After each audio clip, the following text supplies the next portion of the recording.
संघटक कौशल्य असलेला, मराठी मातीचा कडवट स्वाभिमान जपलेला एक उमद नेतृत्व म्हणून ज्यांच्याकडे बघितलं जातं, असे सक्षम, निर्णयक्षम, कार्यक्षम, गतिशील, कृतिशील आणि प्रगतिशील नेतृत्व असलेलं आपल्या सगळ्यांचा जवळचा मित्र करण भाऊ गायकरांसाठी एकदा जोरदार टाळ्या वाजूयात.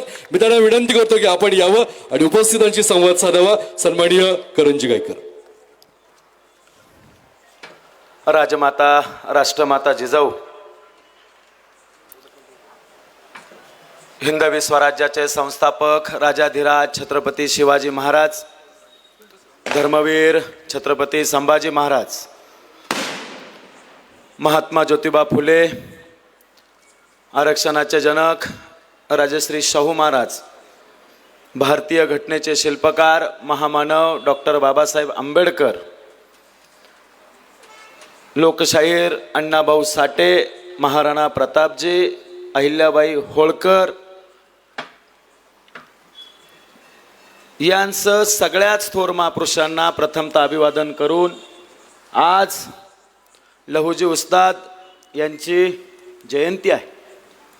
त्या जयंतीनिमित्त त्यांनाही विनम्र अभिवादन करतो आणि आजच्या या जाहीर सभेला या ठिकाणी सुरुवात करतो. पण सुरुवात करायच्या पहिले तुम्हाला सगळ्यांना 2 हात आहेत, आहे ना? बोलायचं बरं का सभेला. आपलं काम एकदम स्ट्रेट अँड फॉर असतं. इतर उमेदवारांसारखा काही मी मुका नाही. त्यांनी इथं घेऊन कागदाचे कागद घेतले होते, माझ्याकडे कागद नाही. तुम्ही म्हणाल कागद तुम्ही घेतला, मी ते पाठिंब्याचं पत्र घेतलेलं आहे. एकदा हात वर करा सगळ्यांनी. सगळ्यांचे वर पाहिजे, उभे असलेले सगळे. आणि जोरदार बघा, छत्रपतींचे वारसदार आपल्या ह्या आडगाव नगरीत आले. स्वागत इतकं जोरदार झालं पाहिजे की राजांना सुद्धा वाटलं पाहिजे की आता विजय 100% या ठिकाणी मिळालाच. एकदा जोरदार टाळी वाजून अभिनंदन करा राजांचं. टाळ्यांचा आवाज विरोधकांच्या कानात गेला पाहिजे. धन्यवाद राजे. आपल्यासारखं नेतृत्व, आपल्यासारख्या नेतृत्वाच्या छताखाली माझ्यासारखा एक सर्वसामान्य कुटुंबातील शेतकरी पुत्र या नाशिक पूर्व विधानसभेची निवडणूक लढतोय आणि त्याच्यावर तुम्ही विश्वास दाखवला. कारण छत्रपती बोलले होते ही लढाई प्रस्थापितांच्या विरोधात विस्थापितांची लढाई मी या ठिकाणी लढतोय. आणि माझ्यासारखा ह्या दोघाही धनदानग्यांच्या विरोधात एक सर्वसामान्य शेतकरी आणि मराठा क्रांती मोर्चाच्या चळवळीतील कार्यकर्त्याला या ठिकाणी दिला. राजे, प्रथमतः तुमचं मी मनापासून आभार व्यक्त करतो. आणि राजासाठी पुन्हा एकदा आपण टाळ्या वाजवल्या पाहिजे की त्यांनी सर्वसामान्यांना न्याय दिला या ठिकाणी. राजे, या नाशिक पूर्व मध्ये आमदार राहुल ढिकले आणि गणेश गीते नावाचे 2 उमेदवार आहेत. दोन्ही उमेदवार प्रचंड मस्तवाल झालेले आहेत. आज दिवसभराच्या जर घडामोडी पाहिल्या तर मला असं वाटायला लागलंय मी यूपी बिहार मधली एखादी मतदारसंघातली जाऊन निवडणूक लढतोय का काय असं वाटायला लागलं. कोण कोणाच्या पैशाच्या गाड्या पकडतंय, कोण कोणाच्या रॅलीवर दगडफेक करतंय, कोण कोणाला प्रचार करू देत नाही. अरे हा महाराष्ट्र आहे का आपल्या छत्रपतींचा? हा महाराष्ट्र आहे का आपल्या महामानवांचा? मला एकदा सांगा समोर बसलेल्यांनी, हा महाराष्ट्र आहे? ही संस्कृती आहे महाराष्ट्राची? एकदा सांगा ना. तुमचे तोंड आहेत ना, तुम्ही माझे मतदार आहात. हे बघा, मी स्पष्ट बोलतो. त्यांच्यासारखं असं नाही, आपलं गुडगुडीत नाही, स्पष्ट आहे. कारण राजेंनी माझ्यावर आशीर्वाद टाकलाय आणि सत्य बोलणार आहे, चळवळीचा माणूस आहे. राजे, विकासाच्या बाबतीत एक आमदार होते आणि एक स्टँडिंगचे चेअरमन होते. दोन्ही माणसं त्या ठिकाणी सत्तेच्या खुर्च्या उभून बसले, तरी पण आज होल्डिंग लावताय आणि सांगताय तुम्ही जर आम्हाला निवडून दिलं तर आम्ही हे करू, आम्ही ते करू. कोण म्हणतो मी खड्डे बुजवील, कोण म्हणतो मी गुन्हेगारी मुक्त नाशिक करील. अरे बाबांनो, तुम्ही रोज एकमेकाचे डोके फोडायला लागले. तुम्ही स्वतः गुन्हेगार आहात. तुम्ही काय गुन्हेगारी मुक्त हा मतदारसंघ करणारे? पहिले तुम्ही स्वतःवर एक आदर्श घालून द्या. अरे आचारसंहितेमध्ये निवडणूक लोकशाही पद्धतीने लढायची असते, तुम्ही गुंडशाही पद्धतीने लढायला लागले. आमदार आता मराठा झालेत. आतापर्यंत मराठा समाज कधी दिसला नाही. दुसरे महाविकास आघाडीचे उमेदवार ओबीसी झालेत, त्यांना आतापर्यंत ओबीसीचे प्रश्न दिसले नाहीत. दोघही आता जातीचं राजकारण खेळायला लागले. पण तुम्हाला सांगतो, तुमच्या समोर जो करण गायकर उभा आहे, अरे ज्या शाहू महाराजांनी माझ्या 12 बलू ते 18 पगड जातीच्या लोकांना पहिलं आरक्षण दिलं, त्यांच्या विचाराचे थेट वारसदार युवराज छत्रपती संभाजीराजे यांच्या पक्षाचा मी उमेदवारीला जातीपातीला थारा नाहीये. या ठिकाणी जातीयवाद, प्रांतवाद, धर्मवाद, अरे याच्यावर निवडणुका नाही लढल्या जात. निवडणुका लढल्या जातात विकासाच्या व्हिजनवर लढल्या जातात. म्हणून सांगतो, या ठिकाणी आमच्या माता भगिनी मोठ्या प्रमाणावर आहेत. तुम्हाला 1500 रुपये मिळाले का? लाडकी बहीण योजना हात वर करून सांगा ज्यांना मिळाले त्यांना. वा वा वा, अभिनंदन. यांच्यासाठी आपण टाळ्या वाजवा. हा, टाळ्या याच्यासाठी वाजवा. आता पुढचं सांगतो. 1500 रुपये मिळाले. आदरणीय नरेंद्र मोदींनी किती द्यायचे कबूल केले होते? 15 लाख. 15 लाखाहून मला वाटलं 15,000वर येतील. 15,000वर नाही आले, 1500 रुपयावर आले. अरे पण 1500 रुपये देताना तुमच्या घरातला तेलाचा डबा 1400 रुपयाला होता, तो आता कितीला झाला? जोरात राजेंना ऐकायला आलं पाहिजे. हा, किती चोरले? 800. 100 रुपयाचा स्टॅम्प 500. किती चोरले? शेंगदाण्याचे, साखरेचे आणि डाळीचे जर काढले आणि बाकी सिलेंडरचे सगळे जर मिळवले, 1500 दिले आणि 3000 चोरले. अरे ही जर इंग्रजांनी आणि मुघलांनी सुद्धा लूट केली नव्हती, एवढी लूट ही भारतीय जनता पार्टी तुमची करते. आणि वरतून म्हणतात आम्ही लाडक्या बहिणीला 1500 रुपये दिले.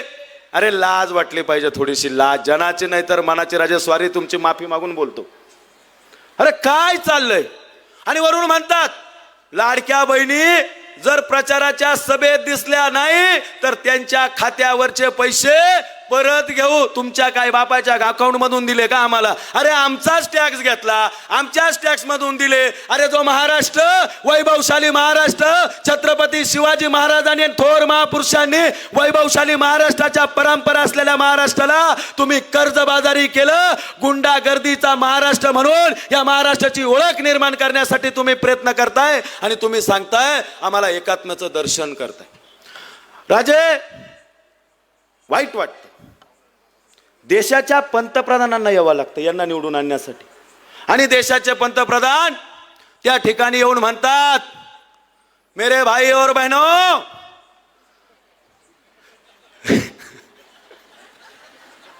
तुम इनको चुन के दो, मैं तुम्हें 2200 रुपये दूंगा. आता मला सांगा, देशाच्या पंतप्रधानांनी निवडणुकीत हे वक्तव्य वापरावं का? अहो साहेब, आधीच 3000 नेले, आता 2200 दिले तर 7000 घेऊन जाल. आमच्या काय डोक्यात पाणी झालं का तुमचे उमेदवार निवडून द्यायला? अरे आम्ही छत्रपतींचा हा महाराष्ट्र जो स्वराज्य निर्माण करून छत्रपती गेले, तेच स्वराज्य सुराज्य निर्माण करण्यासाठी त्यांच्याच रक्ताचे वारसदार युवराज छत्रपती संभाजीराजे महाराष्ट्रात नवी परिवर्तनाची नांदी घेऊन येत आहे. त्या नांदीचे आम्ही साक्षीदार होणार आहोत. आम्ही छत्रपतींच्या स्वराज्य पक्षाचे उमेदवार त्या ठिकाणी प्रचंड मताने निवडून देऊन एक सुसज्ज, सुसंस्कृत असे छत्रपती या महाराष्ट्राच्या मुख्यमंत्री पदाच्या गादीवर त्या ठिकाणी बसवणार आहोत. म्हणून तुम्हाला सगळ्यांना विनंती करतो, बसवायचं ना? तुमचा आवाजच येत नाही. तुम्हाला छत्रपतींचा वारसदार राज्याचे मुख्यमंत्री नको का? जोरात बोला ना. आपली काही शरद पवारांची सभा चालू आहे का इथं? कोणाला विचारायचं नाही. अहो त्यांची कुठं सभा झाली, काय झाली, काही कळना. त्याच्यात ते जयंत पाटील मखमालाबादच्या सभेत आले. राजे, जयंत पाटील मला वाटलं हुशार माणूस, अतिशय हुशार माणूस वाटला मला. मखमालाबादच्या सभेत भाषण काय केलं? या पक्षांनी इकडून तिकडून आणले आणि उमेदवार दिले. अहो जयंत पाटील, तुमचे गणेश गीते फक्त 4 दिवस झाले तुमच्या पार्टीत आले, तेच विसरले. ज्यांच्या प्रचाराला आले ते दुसऱ्या पार्टीतून आले. हे जर त्यांच्या लक्षात राहत नाही, तुमच्या आमच्या सगळ्यांच्या समस्या काय यांच्या लक्षात राहणार? म्हणून म्हणतात वाजवा तुतारी अरे कशाला तुतारे वाजवायचे बाबा, आमचं वाटोळं झालंय तुतारे वाजव म्हणून आम्ही सांगणार. अरे या महाराष्ट्रामध्ये छत्रपतींचा आवाज गरजणार, स्वराज्य पक्ष डंका वाजवणार आणि या महाराष्ट्राला पुन्हा एकदा वैभवशाली छत्रपतींचा महाराष्ट्र निर्माण करण्यासाठी सगळ्या उमेदवारांना आम्ही प्रचंड मताने मदत करणार. का मागच्याने टाळ्याने वाजवलं, मला वाटत नाही तुम्ही माझ्यासाठी आले म्हणून. हा राजे, ही पेड न्यूज ही पेड गर्दी नसती, नाही तर त्यांना किती सांगितलं तरी टाळ्या वाजवत नाही. ते म्हणतात काय करायचं, जितना मिला उतना ही काम करो. अपने को क्या लेना देना है, अपने को सिर्फ बैठना है, पैसा लेना और घर जाना है. हे इथं नाही आहे, इथं शांततेत बसलेत स्वतःसाठी. आणि माझ्या माता भगिनी तर रोज प्रचार करतात ना. मग आता मला सांगा, आपल्याला 1500चे 15,000 वसूल करायचे ना. मग माझी अनुक्रमांक काय सांगायची गरज नाही, राज तोंडपाठ झालंय. निशाणी काय, जोरात जोरात निशाणी काय. म्हणून हे दोन्ही उमेदवार हे गिरीश महाजनांचे एकाच नाण्याच्या दोन बाजू आहेत. गिरीश महाजनांना वाटलंय की या ठिकाणी दोन उमेदवार आपलेच देऊ आणि आपले निवडून आणलं, तो पडला काय हा निवडून आला काय आपलाच होईल. म्हणून सांगतो, तुमचं मत वाया जाऊ देऊ नका. मी करण गायकर तुम्हाला शब्द देतो, जर मी या मतदारसंघातून तुम्ही मला मतदान रूप करून मला जर प्रतिनिधी स्वरूपात त्या ठिकाणी पाठवलं तर पहिला प्रश्न असेल, माझ्या मराठा समाजाला त्याचा हक्काचं आरक्षण मिळालं पाहिजे. त्याला त्याच्या गरजेच्यासाठी त्याला त्या ठिकाणी संविधानिक पदावर त्याच्या मुलांना लेकरांना काम करता आलं पाहिजे. माझा दुसरा संविधानिक प्रश्न त्या ठिकाणी दुसरा लढा असेल, माझा मायबाप शेतकरी कर्जमुक्त झाला पाहिजे. त्याच्या स्वामीनाथन आयोगाच्या शिफारसी लागू करून त्याच्या मालाला, शेतीमालाला हमी भाव मिळाला पाहिजे. पाहिजे ना शेतकऱ्यांना हमी भाव. अहो तेलाचे भाव वाढवले, सोयाबीनचे 4500 रुपयावरून 4200 केले, म्हणून अशा लोकांना तुम्ही निवडून देणार. अरे एकीकडे शेतकऱ्याच्या घोषणा करायच्या आणि त्या शेतकऱ्याला लुटायचं आणि त्या शेतकऱ्याला देशोधडीला लावायचं. छत्रपती संभाजीराजे ज्यावेळेस खासदार झाले, अरे पहिला प्रश्न त्या ठिकाणी विधान भवनात, माझ्या कोपर्डीच्या ताईला न्याय मिळाला पाहिजे म्हणून सगळ्यात पहिले त्या ठिकाणी आंदोलन केलं. त्या राजांचा आदर्श या खासदारांनी नाशिकच्या घ्यायला पाहिजे होता, तो एकाही महाराष्ट्रातल्या खासदाराने घेतला नाही. कारण माता भगिनींचं रक्षण हे छत्रपती त्याही काळात करत होते आणि छत्रपती ह्याही काळात करताय. म्हणून राजे पुन्हा एकदा तुमचं त्या ठिकाणी मी अभिनंदन करतो. माझा दुसरा राहुल ढिकलेंना प्रश्न आहे, तुम्ही आता मराठा करताय, तुम्ही मराठा समाज म्हणून म्हणताय की मी मराठा आहे, मला मतदान द्या. करण गायकरला मतदान देऊ नका. अहो राहुल ढिकले, ज्या वेळेस आझाद मैदानवर छत्रपती संभाजीराजे मराठा समाजाला त्याच्या विविध मागण्यांच्या संदर्भात न्याय मिळावा, सारथी शिक्षण संस्था कार्यान्वित व्हावी, 442 कोर्स चालू व्हावे, 1100 विद्यार्थी FPSC UPSC आणि स्पर्धा परीक्षेत पास झालेले ते बाहेर गेलेले विद्यार्थी त्यांना आतमध्ये घ्यावं. अण्णासाहेब पाटील महामंडळाची कर्ज योजना 10 लाखाहून 15 लाखावर न्यावी, ग्रुप कर्ज योजना 25 लाखाहून 50 लाखावर नेण्यात यावी. त्यावेळेस अरे तुम्ही 4 दिवस ज्या छत्रपतींनी सगळ्या महाराष्ट्राला जगवलं, त्या छत्रपतींना 4 दिवस तुम्ही आझाद मैदानावर उपाशी ठेवलं. राहुल ढिकले, तुम्ही त्यावेळेस आमदार होते, विरोधी पार्टीत होते, तेव्हा तुमचा मराठा बाणा कुठे गेला होता याचं उत्तर मतदारांना द्या आणि मग मराठा बना. अरे 15 दिवस मराठा बनून चालत नाही, त्याच्यासाठी कर्म आणि धर्म मराठा लागतो. त्याच्यासाठी धर्मावर नाही तर कर्माने तुमचा ताडबाणा असायला लागतो. एकदाही राहुल ढिकले त्या ठिकाणी गेले नाही, याचं उत्तर राहुल ढिकलेंकडे असेल तर त्यांनी मला द्यावं. दुसरे उमेदवार गणेश गीते, ज्यांना वाटतंय मी पैसे देऊन तिकीट आणलं, मी मतदारांना सुद्धा विकत घेईल. अहो गणेश गीते, फक्त पैशाने तिकीट आणता येतं, मत मिळवता येता का?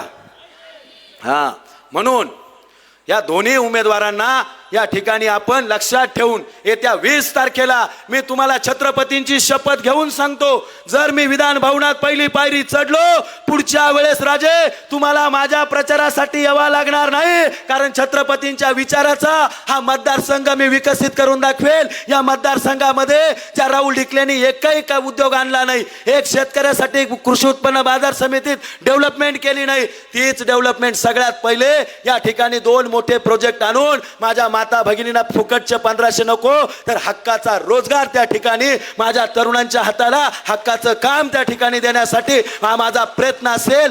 दुसरं, त्या ठिकाणी एक कृषी उत्पन्न बाजार समिती आहे. हा मतदारसंघ ग्रामीण आणि शहर या दोघांचा टच आहे. म्हणून आडगावकरांनो, एकदा संधी द्या. नाशिक पूर्व मतदारसंघातल्या माझ्या मतदार बंधू भगिनीनो, एकदा संधी द्या. पुढच्या निवडणुकीत छत्रपती फक्त एबी फॉर्म देतील एवढी ग्वाही या ठिकाणी देतो. इतकं चांगलं काम तुम्हाला छत्रपती संभाजीराजांची शपथ घेऊन सांगतो. अरे छत्रपतींची शपथ खोटी घेतल्या जात नाही. तुम्ही एकदा संधी द्या. अरे चळवळीतला कार्यकर्ता आहे. मराठा समाजासाठी निधड्या छातीनं अनेक गुन्हे अंगावर घेतले. माझ्या शेतकऱ्यांच्या लढ्यासाठी अनेक गुन्हे अंगावर घेतले. अरे कोतवालांचा लढा त्या ठिकाणी स्वातंत्र्य काळापासून 4000 रुपये त्यांना मिळत होते. 305 दिवस आंदोलन करून त्यांना 10,000, 12,000, 15,000 रुपये मानधन त्या ठिकाणी सुरू केलं. हे काम मी करून दाखवलंय. म्हणून तुम्हाला सांगतो, सुकाणू समितीच्या माध्यमातून आंदोलन करून महाराष्ट्रभर माझ्या शेतकऱ्याला 2 लाख रुपये कर्जमाफी त्या ठिकाणी मिळवून दिलेली आहे. हे निधड्या छातीनं मी का सांगतो? मी करून दाखवलंय. म्हणून दोघांनाही सांगतो, तुम्ही दोघंही त्या ठिकाणी सत्तेत होते, सत्तेत बसले होते. 2 चांगले काम या ठिकाणी दाखवा आणि मतदार राजाकडे मत मागा. तुमची लायकी नाही. तुम्ही ज्या पद्धतीने आज मतदारसंघामध्ये हा तमाशा चालवलाय, उद्यापासून थांबवा. आणि मी निवडणूक आयोग आणि पोलीस प्रशासनाला सांगतो, जर यांची अशी गुंडागर्दी चालू असेल, या दोघांना कायदा आणि सुव्यवस्था शिकवा. कारण या मतदारसंघामध्ये माझ्या माता भगिनी प्रचारात असतात. माझ्या माता भगिनी त्या ठिकाणी प्रत्येक उमेदवाराचा प्रचार करतात. आम्ही 13 उमेदवार या मतदारसंघात आहे. अरे प्रत्येक माणूस, लोकशाहीमध्ये बाबासाहेबांनी त्या ठिकाणी आम्हाला प्रचार करण्याचा अधिकार दिलाय, आमचं मत मांडण्याचा अधिकार दिलाय. कोणाच्याही नादाला लागू नका. गाठ करण गायकरशी मी जरी आज उमेदवारी करतोय, पण जर माझ्या माता भगिनींना, माझ्या मतदाराला कोणी धमकावण्याचा प्रयत्न केला, अरे मावळा छत्रपतींचाही लक्षात ठेवा. तुम्हाला तुमची जागा दाखवल्याशिवाय शांत बसणार नाही. एवढंच या ठिकाणी सांगतो. जाता जाता शेवटचं तुम्हाला आव्हान करतो, अरे माझी निशाणी ही पेनाची नीब आहे. जी पेनाची नीब ज्या महामानव डॉक्टर बाबासाहेब आंबेडकरांनी तुमची पवित्र घटना या ठिकाणी लिहिली, त्याच पेनाची नीब आणि पक्ष छत्रपतींचा आहे. म्हणजे दुहेरी संगम या ठिकाणी आहे. पक्ष छत्रपतींचा, निशाणी बाबासाहेबांच्या घटनेच्या पेनाची नीब ही येत्या 20 तारखेला अनुक्रमांक 5 या निशाणी समोर बटन दाबून मला प्रचंड मताने विजयी करा. एवढंच आपल्याला आव्हान करतो आणि थांबतो. जय हिंद, जय महाराष्ट्र. धन्यवाद करण भाऊ. आणि यानंतर आपण स्वागत करूयात सुसंस्कृत महाराष्ट्रासाठी, परिवर्तन घडवण्यासाठी, बळीराजाची सुटका सुलतानी संकटातून करण्यासाठी, शेतकरी कष्टकऱ्यांना आधार देण्यासाठी, प्रस्थापित व घराणेशाहीला विरोध करण्यासाठी, आपल्याला संवाद आणि हितगुज मार्गदर्शन करण्यासाठी जोरदार टाळ्यांनी स्वागत करूयात आपण छत्रपती संभाजी महाराजांचं.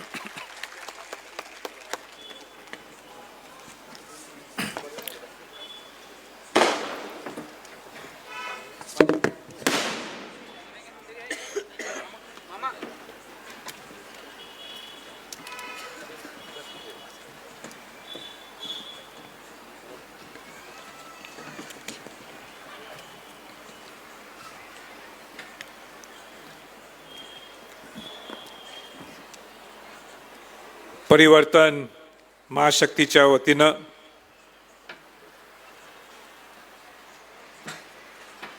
स्वराज्य पक्षाचे अधिकृत उमेदवार, ज्यांनी आत्ताच आपल्या नेहमीच्या स्टाईलमध्ये परखड शब्दात ज्यांनी आपले विचार मांडले, ते नाशिक पूर्वचे उमेदवार माननीय करण गायकर. या विचारमंचावर इथं उपस्थित सिन्नरचे स्वराज्याचे उमेदवार माननीय शरद शिंदे, इगतपुरीचे स्वराज्याचे उमेदवार डॉक्टर शरद तळपडे, कळवणचे उमेदवार स्वराज्य पक्षाचे माननीय रमेश थोरात, इथं उपस्थित स्वराज्य पक्षाचे सर्व पदाधिकारी, इथं उपस्थित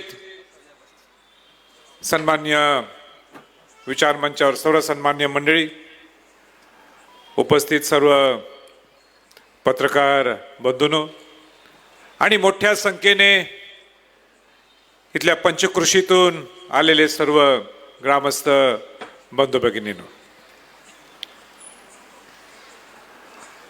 नाशिकचं आणि संभाजीराजेंचं एक वेगळं प्रेम आहे, ते सांगण्याची गरज नाही.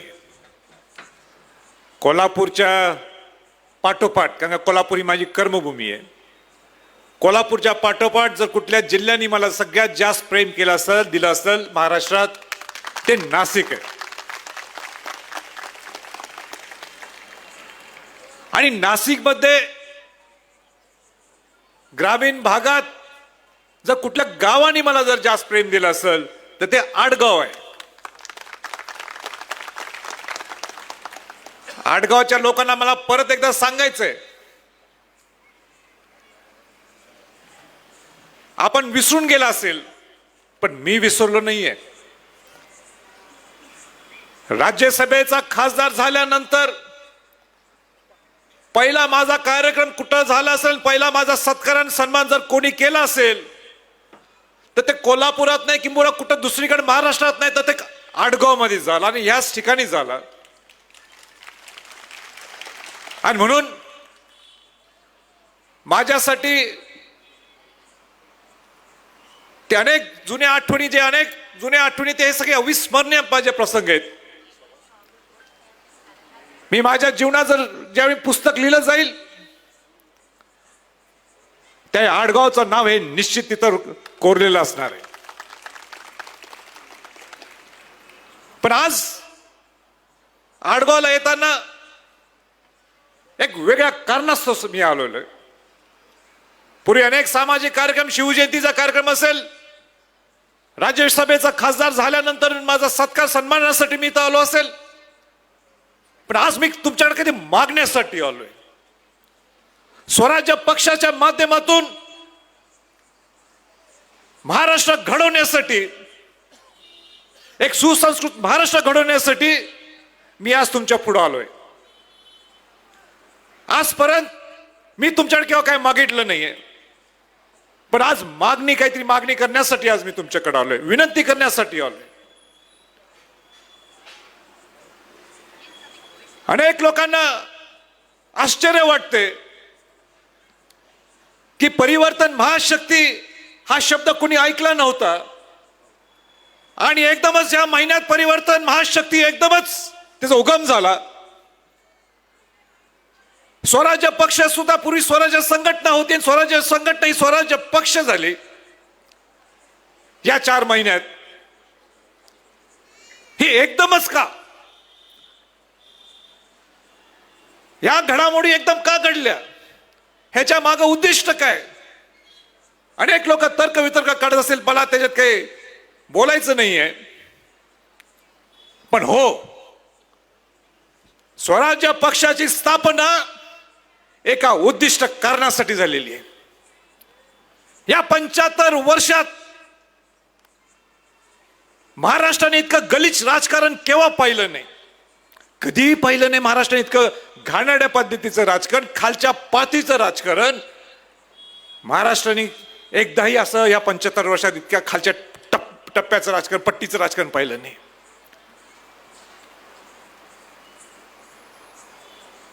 मी अमेरिकेला गेलो होतो 7-8 महिन्याच्या अगोदर, शिकागोला. शिवराज्याभिषेक 350 शिवराज्याभिषेक सोहळ्याच्या निमित्ताने मला भारतीय अमेरिकन लोकांनी मला बोलवलं होतं. आणि मला असं वाटलं की तिथले सगळे शिवभक्त, तिथले सर्व भारतीय लोक मला विचारतील की तुम्ही शिवराज्याभिषेक सोहळा 2007ला जो सुरू केला, जिथं 1000 लोक येत होते, तिथं आज 5-5.25 लाख लोक शिवाजी महाराजांना वंदन करण्यासाठी, अभिवादन करण्यासाठी येतात. ह्याच्याबद्दल मला प्रश्न विचारतील, मला असं वाटलं. पण दुर्दैवाने मला बंधू भगिनींनो मला सांगायचंय की जर त्यांनी काय मला विचारलं असं, तो विचारलं, त्यांनी हे विचारलं मला की महाराष्ट्रातली परिस्थिती अशी का निर्माण झाली, एवढ्या खालच्या पातीचं राजकारण का घडायला लागलेलं आहे संभाजीराजे, ह्याच्यावर आम्हाला तुम्ही सांगा. किती माझ्या वेदना मला झाल्या असतील. मी आलो होतो वेगळ्या अपेक्षेने की शिवाजी महाराजांचा राज्याभिषेक सोहळा अमेरिकात साजरा होतो आणि अमेरिकेच्या ठिकाणी अमेरिकन इंडियन्स, भारतीय अमेरिकनना मला सांगायची इच्छा होती की शिवराज्याभिषेक सोहळा आम्ही सुरुवात केला रायगड किल्ल्यावर, दुर्गराज रायगड किल्ल्यावर शिवाजी महाराज छत्रपती झाले, ज्या ठिकाणी शिवाजी महाराजांचा राज्याभिषेक सोहळा झाला आणि ज्या ठिकाणी शिवाजी महाराजांचं त्या रायगड किल्ल्याने दुःख पाहिलं, कारण का शिवाजी महाराज तिथं वारले. पण दुर्दैवाने मला सुरुवात ते करता आली, मला सुरुवात कुठलं करायला लागली. महाराष्ट्र कसा गोंधळून गेलेला आहे. बंधू भगिनीनो, मला वाईट वाटते, मला खंत वाटली. मला सांगता येईना, मी स्वतः गोंधळून गेलो. आपल्या स्वतःची खुर्ची सांभाळण्यासाठी, खुर्चीवर बसण्यासाठी आपली राजकीय नीतिमत्ता बाजूला टाकून, पक्षाची आयडिओलॉजी बाजूला फेकून त्या खुर्चीवर बसण्यासाठी घडामोडी सुरू झाल्या. इतकं गोंधळून गेलो मी, तुम्ही सुद्धा गोंधळून गेलेला आहे. म्हणजे शरद पवार साहेब हे ज्यावेळी काँग्रेसमध्ये होते, पवार साहेब काँग्रेसमध्ये असताना त्यांनीच ठरवलं की आपण आता दुसरा पक्ष काढू. का काढू? कारण का त्यांना सोनिया गांधींचं नेतृत्व मान्य नव्हतं. काय मान्य नव्हतं? सोनिया गांधींचं नेतृत्व मान्य नव्हतं. त्यांना पंतप्रधान असतील किंवा त्या काँग्रेसचे अध्यक्षपदी होतील, आम्हाला त्यांच्या खाली अंडर काम करायचं नाहीये म्हणून त्यांनी दुसरा पक्ष स्थापन केला. त्या पक्षाचं नाव दिलं त्यांनी राष्ट्रवादी काँग्रेस पक्ष. आता मला सांगा, हे पटते का? हे बरोबर आहे का? स्वतः आता म्हणतात, बऱ्याच गोष्टी म्हणतात, गद्दारी गद्दारी गद्दारी गद्दारी, काय शब्द जे आता महाराष्ट्रात जे चालू आहेत, हे काय प्रकार आहे? मग ह्याचं उत्तर आहे की तुमच्याकडं? बाळासाहेब ठाकरेंनी काय वाक्य वापरलं होतं? बाळासाहेब ठाकरे म्हणतात की आमचा पक्ष काँग्रेसच्या बरोबर कदापि जाणार नाही आयुष्यात. मग उद्धव ठाकरेंनी काय केलं? त्यांना खुर्ची सांभाळायची होती. इलेक्शनच्या निवडणुकीत कोणाच्या बरोबर गेले? भाजपच्या बरोबर गेले. भाजपच्या युती केली, बहुसंख्येने त्यांचे आमदार आले, सत्तेत ते स्थापन करायची वेळ आली, त्यावेळी ते म्हटले नको बाबा, मला त्यांच्यावर थांबायचं नाही, आणि कोणाच्यावर गेले? काँग्रेसच्या बरोबर, महाविकास आघाडीच्या बरोबर गेले. हा काय प्रकार आहे हो? हे म्हणजे जनतेला तुम्ही खोळ्यात काढता. खेळ कुठलं करायचं राजकारणाचं? मधीच एकनाथ शिंदे आम्हाला पटत नाही म्हणले उद्धव ठाकरे, आणि पटकन दुसरीकडे उडी मारली आणि 40 आमदार घेतले, आणि किती आमदार घेतले, आणि वेगळा परत एक वेगळा शिवसेना पक्ष काढला. म्हणजे एक शिवसेनेतून 2 शिवसेना झाले. आणि सगळ्यात नंतरचा कहर देशाचे पंतप्रधान नरेंद्र मोदी म्हणतात, मुंबईत आले होते एका कार्यक्रमाला, मुंबईतल्या एका कार्यक्रमात म्हणतात, हे अजित दादा पवार आणि कंपनी यांनी 74,000 कोटीचा सिंचन घोटाळा केलाय म्हणले. किती? 74,000 कोटीचा सिंचन घोटाळा केला. कोण बोलतोय? देशाचे पंतप्रधान नरेंद्र मोदी बोलतात. हे मी बोलत नाही, देशाचे पंतप्रधान नरेंद्र मोदी म्हणतात. आणि 74,000 कोटी एवढी सगळ्या लोकांना सांगितलं आणि कार्यक्रमच करतो असं बहुतेक त्यांनी बोलले असतील. लगेच एका आठवड्यात अजितदादा पवार कशात गेले? महायुतीत गेले. म्हणजे पुरोगामी विचार जे म्हणत होते शिवाजी महाराज, शाहू फुले आंबेडकर शिवाय आम्ही दुसरं काय करत नाही, ते त्यांनी टाकला, पेटीत लॉक करून टाकला आणि गेले महायुतीत. का? ईडी बीडी नको म्हणून. हे सगळं चालतंय? हे चालतं का सगळ्यात तुम्हाला? मी काय चुकीचं बोलतोय का? सांगा तुम्ही. आता मग ह्यानं जाऊन आपण मतदान करायचं, ए किंवा बी, महायुती किंवा महाविकास आघाडी. कसं पटतंय मला? आम्हाला जायचं मत आहे. आणि म्हणून स्वराज्य पक्षाची निर्मिती झाली, आणि म्हणून स्वराज्य पक्षाच्या माध्यमातून आपल्याला सांगायचंय, हे आम्ही असल्या गोष्टी खपून घेणार नाहीये. असली राजकीय नीतिमत्ता आम्हाला चालणार नाहीये. आम्हाला खऱ्या अर्थाने शिवाजी महाराजांचं, शाहू फुले आंबेडकरांचं महाराष्ट्र घडवायचंय. आम्हाला प्रस्थापित नकोय. हे इथं बघा, या स्टेजवर कोण बसलेत, एक तुम्हाला प्रस्थापित दिसतो का? प्रस्थापित? प्रस्थापित म्हणजे काय? घराणेशाही 40 वर्ष, 25 वर्ष, 30 वर्ष, ज्यांच्याकडे पैसा आहे, ज्यांच्याकडे रसद आहे, ज्यांच्याकडे नगद आहे, हेनीच आमदार व्हायचं का? हेनीच याचा सभापती व्हायचं का? हेनीच खासदार व्हायचं? हेनीच पालकमंत्री व्हायचं? आम्ही केव्हा स्वप्न बघायचे? हे सामान्य माणूस माझ्या डावीकडे उजवीकडे बसले, माझ्या मागं बसलेत, हे केव्हा होणार खासदार? हे केव्हा होणार आमदार?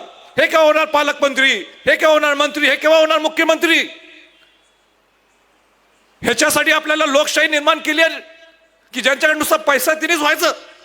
आणि म्हणून स्वराज्य पक्षाने ठरवलेलं आहे की आपण खऱ्या अर्थाने विस्थापित लोकांना ताकद द्यायला पाहिजे. अनेक पत्रकार बंधूंना मला विचारतात, त्यांची काही चूक नाही. राजे, आताच्या काळात ते तुम्ही बोलताय ठीक आहे, पण हे कसं होणार? आताच्या राजकारणात तुम्हाला पैसा पाहिजे, तुमच्याकडे नगद पाहिजे, तुमच्याकडे रोकड पाहिजे, रसद पाहिजे. हे कसं तुम्ही घडू शकणार? पण मी एकच त्यांना सांगतो, सगळ्या पत्रकारांना सगळ्यांना एकच मी सांगतो की तुम्ही आम्ही विश्वास ठेवलेला आहे की शिवाजी महाराजांचा जर आपण इतिहास वाचला, शिवाजी महाराजांचा जर आदर्श घ्यायचा असेल, शिवाजी महाराजांनी सुद्धा हिंदवी स्वराज्य स्थापन केलं. त्यावेळी मूठभर मावळ्यांना घेऊन हिंदवी स्वराज्य स्थापन केलं. त्यांनी हे बघितलं नाही त्या औरंगजेबकडे किती सेना आहे, त्यांनी बघितलं नाही कुतुबशाहीकडे किती आहे, त्यांनी हे बघितलं नाही की निजामशाहीकडे किती सेना आहे.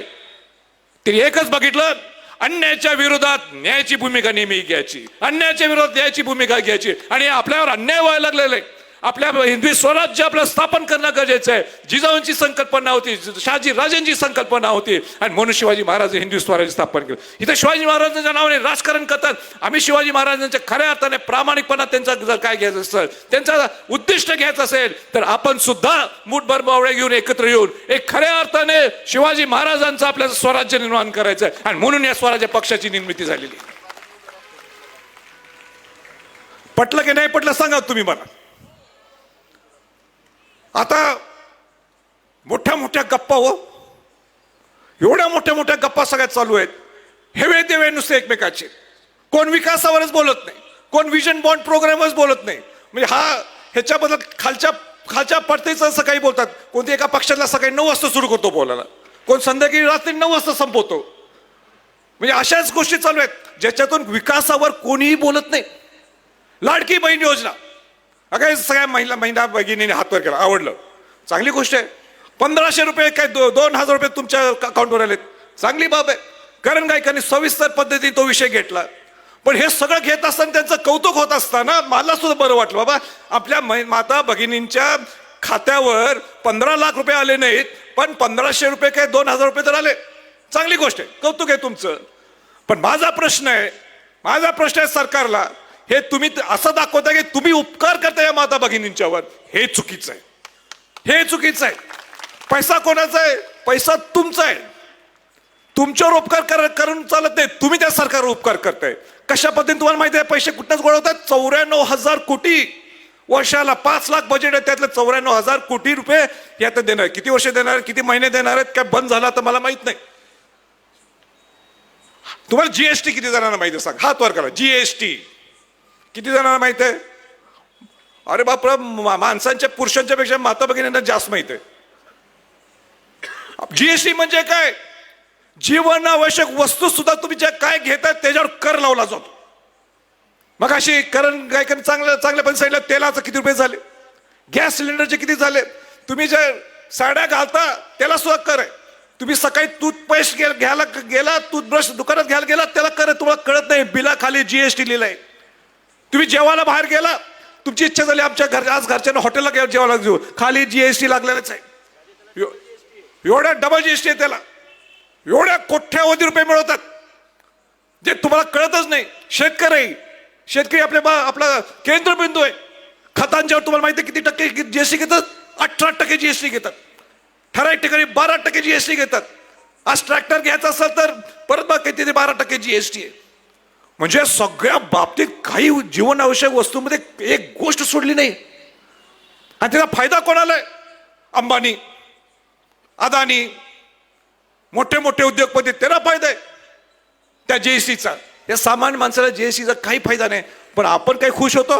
आपल्याला 1500 रुपये मिळाले, 2000 रुपये मिळाले. आता महाविकास आघाडी म्हणते हे 2000 देतात तर आम्ही सत्य द्यायला देतो, आम्ही 3000 रुपये देऊ. किती फसवायचं चालू आहे. तुम्ही विकासावर का बोलत नाही?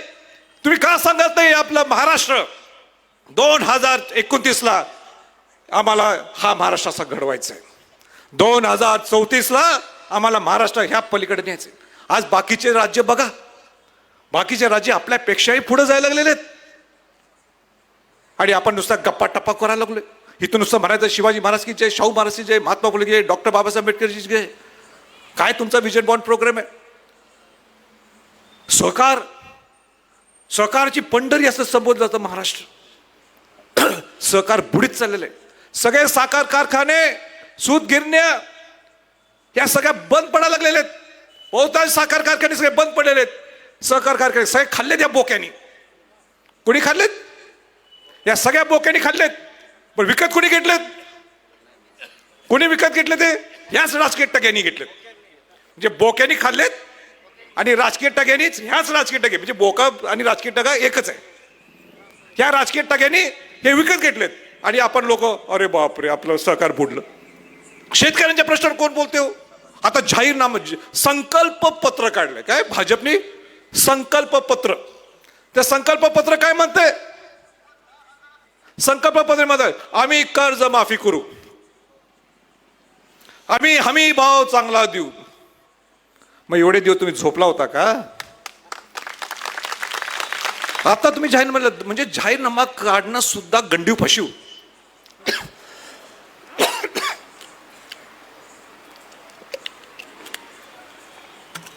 गंडीव फशीव जाहीरनामा काढून लोकांना फसवण्याचाच कार्यक्रम चालू आहे. नाशिकच्या एवढ्याकडे तुमच्याकडे ऊस आहे, तुमच्याकडे द्राक्ष आहेत, तुमच्याकडे कांदा उगवला जातो. ह्याच्यावर का चर्चा होत नाही? इथं तुमच्या प्रोसेसिंग युनिट्स किती आले ते बघितलेत का गव्हर्नमेंटचे शासकीय? काहीच नाही. प्रक्रिया केंद्र किती आले ते फळझाडांचं फळबागाचं बघितलं त्याच्यावर काय कोण बोलत नाही. कांदा इतका, नाशिकचा कांद्याचा विषय पूर्ण देशभरात गाजतो, त्याच्यावर काही चर्चा नाही. ह्याच्यावर तुमचं लॉंग टर्म विजन काय? ही चर्चा नाही. इथं एवढं चांगले फळबाग इथं उगवतात, इथं फूड हबा आलाय काय? त्याच्यावर नाशिकवर कोण बोलत नाही. त्याला तेच आम्हाला वेळ नाही हो. शिक्षण, इथं नरेंद्र मोदी आले, 2दा काय 3दा आलेत भारतात म्हणतोय, महाराष्ट्रात इलेक्शनच्या वेळी, आणि काय म्हणतात? मराठी भाषाचा अभिजात दर्जा आम्ही दिलेला आहे. मोठे बोर्ड लागले तिथं नाशिकमध्ये, मराठी भाषाला अभिजात दर्जा दिलाय. चांगली बाब आहे, कौतुक आहे. म्हणजे आज आपली मराठी भाषेला अभिजात दर्जा जर देशात मिळत असेल तर काय वाईट आहे. पण मराठी शिकवणार कुठं? मराठी शाळा आहेत कुठं? प्राथमिक शाळा आहेत ते सगळ्या बंद पडायला लागलेले आहेत काय? प्राथमिक शाळा कुठं? माध्यमिक शाळा सगळ्या बंद पडायला लागलेत. KG to PG शिक्षण मोफत द्यायला पाहिजे तुम्ही. अधिकार आहे. राजश्री छत्रपती शाहू महाराजांनी 19% आपल्या बजेटमध्ये शिक्षणावर खर्च केला जायचा. आता आपलं सरकार 1% सुद्धा करत नाही. हो, बाबासाहेब आंबेडकर ज्यावेळी मॅट्रिक्युलेट झाले, 10वी पास झाले, शाहू महाराज मुंबईत जातात, त्यांचा सत्कार करतात ज्या गल्लीत बाबासाहेब आंबेडकर राहतात. म्हणजे शिक्षणाला एवढं महत्व दिलं शाहू महाराजांनी, बाबासाहेब आंबेडकरांना सुद्धा शिक्षणासाठी खर्च केला. त्यांच्यासाठी लंडनला ज्यावेळी शिकायला गेले त्यावेळी. आपण काय करायला लागले आता? म्हणजे शिक्षण सुद्धा मोडीत काढायला लागले. सगळ्या प्रायव्हेटायझेशन सगळं चालू झालं. आरोग्य काय होतं? आहे ते आरोग्य केंद्र, प्राथमिक आरोग्य इतकं गलीच घाण. त्या परांड्याला गेलो धाराशिवमध्ये, धाराशिवच्या जवळ ज्याचा तिथला आरोग्य मंत्री आहे, तो आरोग्य मंत्री तानाजी सावंतच्या तिथे जाऊन बघून आलो. मला तिथं उभारता येत नव्हतं. सगळे स्वराज्यातले लोक त्यावेळी होते तिथं. आम्हाला उभारता येत नव्हतं. इतकं गलीच वास, काही तिथं सोय नाही, काहीच नाही. आणि हे आमचे आरोग्य मंत्री, आणि आपण आता त्यांना निवडून देणार. ही परिस्थिती महाराष्ट्रात निर्माण झाली आहे. लोकांना वाटतं की आपण यांच्या नगद टाकल्या, पैसे टाकले, मोठ्या मोठ्या गप्पा गोष्टी केल्या की आपण गेलो निवडून. अनेक विषय, आरक्षणाचा विषय जे करण गायकरांनी घेतला होता, आरक्षणाच्या विषय किती मोठ्या गप्पा चालू आहेत. पहिलं आरक्षण जर मोडून काढलं असेल, ज्यांनी दिलं नाही ते शरद पवार आहेत 1994ला.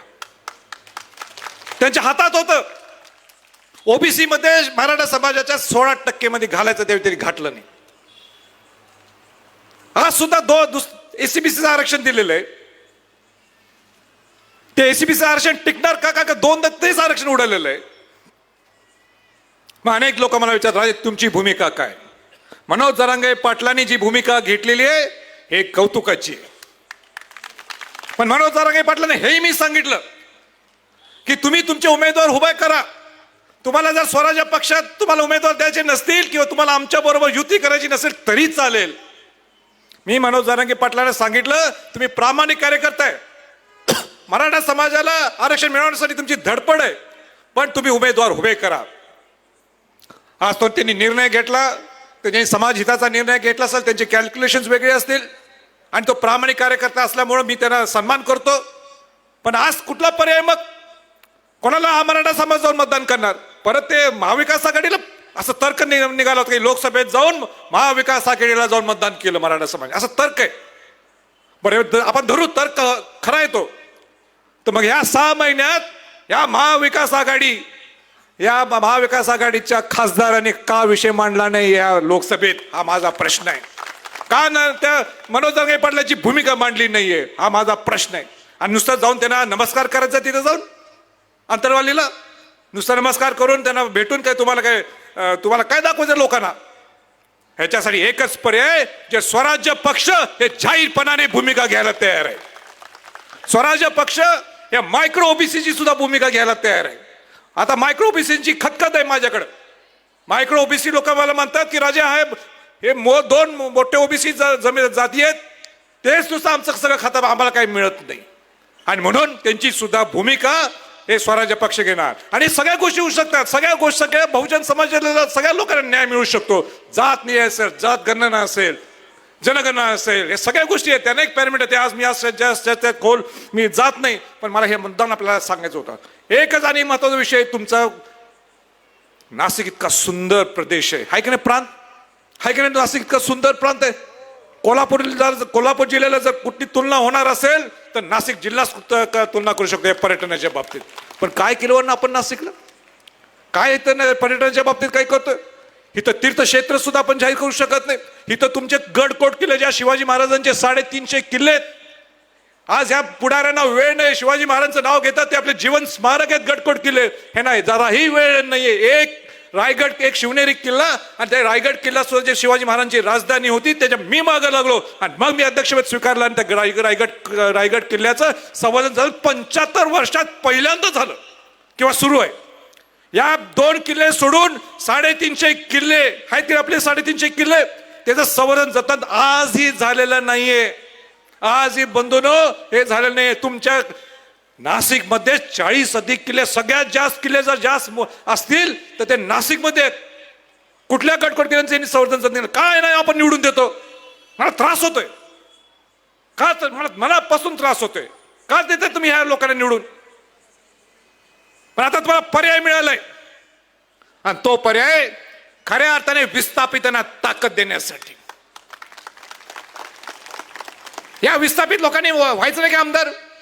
करण गायकरी आमदार नाही व्हायचं काय? आयुष्यभर नुसते चळवळ, मराठा समाज की जय, शिवाजी महाराज की जय, बहुजन समाजाला न्याय मिळायला पाहिजे.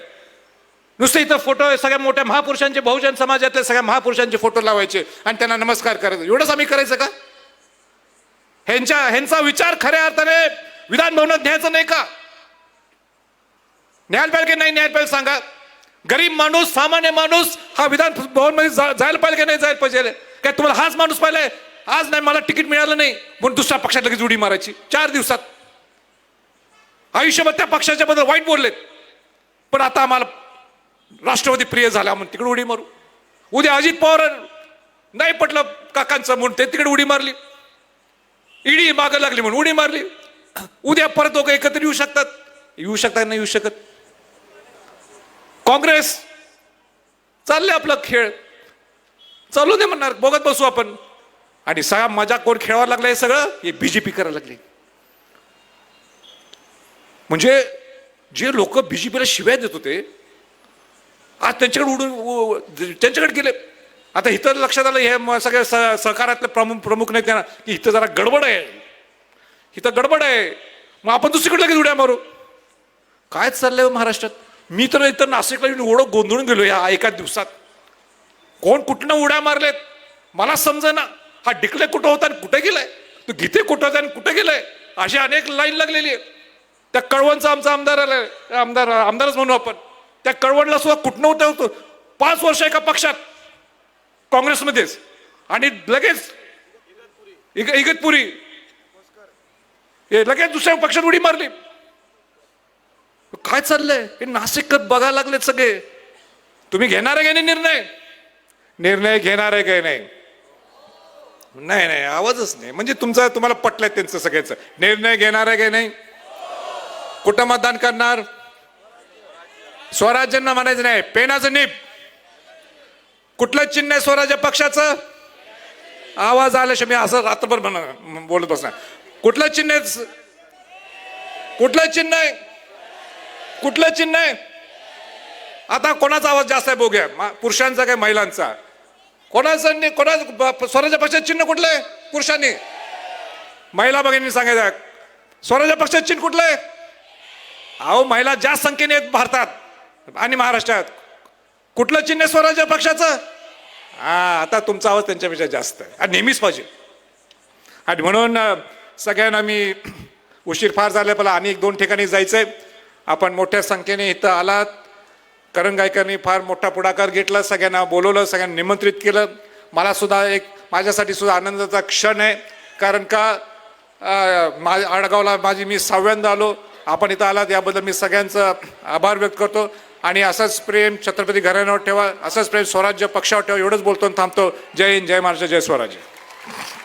महाराजांचे खूप खूप मनपूर्वक धन्यवाद.